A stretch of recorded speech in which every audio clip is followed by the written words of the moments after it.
বরিশাল বিশ্ববিদ্যালয়ে চলছে দুদিনব্যাপী বৈশাখী নারী উদ্যোক্তা মেলা, যেখানে অংশ নিয়েছে 16টি স্টল। এ বিষয়ে জানাতে বরিশাল বিশ্ববিদ্যালয় থেকে যুক্ত হচ্ছেন অমিত হাসান। অমিত, মেলায় কি ধরনের পণ্য রয়েছে এবং বিক্রি কেমন দেখছেন, বিস্তারিত জানাবেন।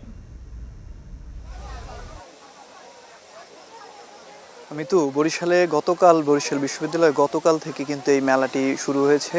2 দিনব্যাপী এই মেলায় 16টি স্টলে বিভিন্ন ধরনের পণ্যর সমাহার দেখতে পাচ্ছি আমরা, এবং বিশেষ করে বিভিন্ন বাঙালিয়ানা যে পোশাক রয়েছে, গহনা রয়েছে, এবং সেই খাবার যেগুলো রয়েছে, যেমন পাটিসাপটা পিঠা, অন্যান্য বিভিন্ন ধরনের ডালের পিঠা থেকে শুরু করে সেই পিঠাগুলোর কিন্তু স্টল রয়েছে। আমি যদি একটু দেখাই, সকাল থেকেই এই মেলাটি মূলত শুরু হচ্ছে, এবং আজকে কিন্তু এই 2 দিনের আজকে শেষ দিন, এবং সকাল থেকে শুরু হয়ে রাত 8টা পর্যন্ত এই মেলা থাকবে। এবং কিছুক্ষণ আগেই বরিশাল বিশ্ববিদ্যালয়ের যিনি উপাচার্য আছেন, তিনি কিন্তু এই মেলা প্রাঙ্গণ ঘুরেছেন এবং শিক্ষার্থীদের সাথে কথোপকথন করেছেন, এবং স্টলগুলো ঘুরে তিনি বলেছেন যে শিক্ষার্থীদের এমন উদ্যোগকে তিনি সাধুবাদ জানিয়েছেন, এবং একই সাথে শিক্ষার্থীদের আরও অনুপ্রেরণা যোগানোর জন্য আগামীতেও এই ধরনের মেলা যাতে অব্যাহত থাকে সেটিও কিন্তু তারা জানিয়েছেন। আমি যদি একটু দেখাই যে বিভিন্ন ধরনের মাটির জিনিসপত্র থেকে শুরু করে কাঠের গহনা, এই বিশ্ববিদ্যালয়ের যে ফজিলাতুন্নেসা মুজিব হল রয়েছে, সেই হলের শিক্ষার্থীরাই কিন্তু মূলত এগুলো তৈরি করেছেন, এবং এইগুলোতে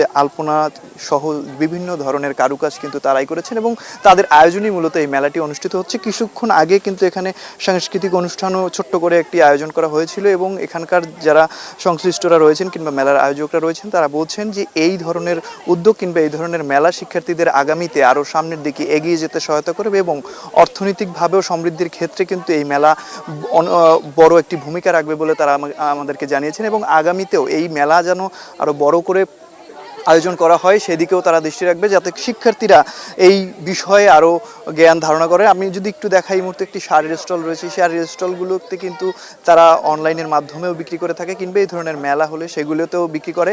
এবং বরিশাল এই মেলায় কিন্তু 16টি স্টল রয়েছে, এবং এই যে হলটির আয়োজনই এই মেলাটির আয়োজন করা হয়েছে, হলটির যারা শিক্ষার্থী রয়েছেন তারাই আয়োজন করেছে, তারাই সাংস্কৃতিক অনুষ্ঠানে পার্টিসিপেট করেছে। তো সব মিলিয়ে বলা যায় বরিশাল বিশ্ববিদ্যালয়ের প্রাঙ্গণ এই মেলা উপলক্ষে কিন্তু খুব জমজমাট ছিল, এবং এখনও রয়েছে, এবং আগামীতে এই মেলা আরও বড় করে আয়োজন করবে এমন প্রত্যাশাই সংশ্লিষ্টদের।